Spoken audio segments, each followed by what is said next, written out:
Kyle Dixon, Vice President of Public Policy at Time Warner. Kyle, welcome to TechCrunch TV.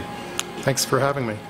Kyle, where are we in terms of the development of the digital economy on the internet when it comes to video content? I think we're at a very exciting place. One of the geniuses of broadband and the internet is it creates the opportunities for all sorts of companies to be able to add value to consumers, offering them new options. It's not limited to content creators, it includes web companies, infrastructure providers, etc.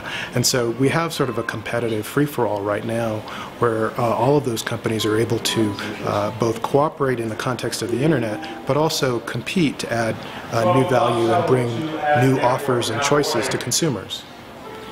What are your major concerns? Is piracy still the #1 concern? Piracy is absolutely one of our concerns. One of the things that we're concerned overall is ensuring that companies like ours still have incentives in the long term to produce the high quality news and entertainment that our consumers still are asking for, both through cable, broadcast, etc.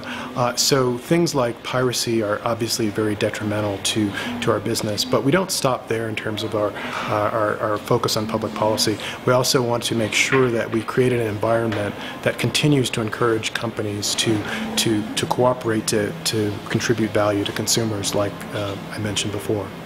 How important is the TV Everywhere product to Time Warner? Well, we've been out front in saying that TV Everywhere is an important concept. It is a concept by which consumers that already subscribe to our content are able to get that content on other devices, etc., at no additional charge. We see it as adding value to an existing product. So it's an important piece of the overall puzzle, but it's important to note that as a content creator, we're sort of agnostic as to which distribution mechanisms are going to work best. So TV Everywhere is going to be an important model. Consumers seem to like it. They're signing up for products like HBO Go in droves. So we hope that continues to happen, but it's not our whole business model. How much concern is there at Time Warner about cable cutting? There's a lot of discussion here at the Aspen Summit about this great shift from analog to digital and from cable to wireless. Mm-hmm. What's your company's position on the cable cutting phenomenon and its future? Sure. Right now we don't see any significant decrease in subscription to cable services once you factor out things like the sluggish economy and also the slow growth in occupied homes within the U.S. So we think to some extent it's a sort of a prediction of what might happen in the future. So our view on it is our view on everything, which is we need to preserve our flexibility to invest and innovate and move with consumer demand. So if in the future for some reason there was cord cutting, we would want to sort of try to address that through new products and services. However, we're not seeing that. In fact, we're seeing the opposite. Consumers are still supporting cable broadband networks, cable programming networks. Cable networks are investing in new additional programming. We're seeing that advertisers are still favoring cable and broadcast programs. So we're not seeing a problem with the existing model of video distribution, but we are working actively to experiment with every possible distribution mechanism. Does that tell you then that consumers are still comfortable paying for traditional content? I think so, but they're always looking for something new. I mean, certainly what's driving investment in infrastructure as well as investment in devices like Apple's iPad, etc. It's not just to see YouTube videos of kittens flushing toilets.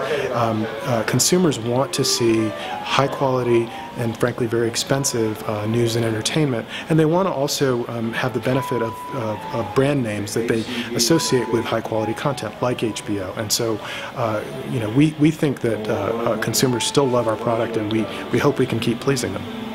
Where's the innovation from Time Warner in 2011 and 2012 on the digital side? What are you most excited about? Well, I did mention HBO Go, whereby we've, in 2010, just rolled out both online and through tablet editions our full library of HBO content. One of the most exciting things that we're doing now is, well, two things. One, we're part of a coalition called the Ultraviolet Alliance, which is a consortium of major retailers, studios, web companies, to try to make use of the cloud for purposes of storage and retrieval of video content, making it more seamless over time for consumers to be able to have their libraries stored in the cloud.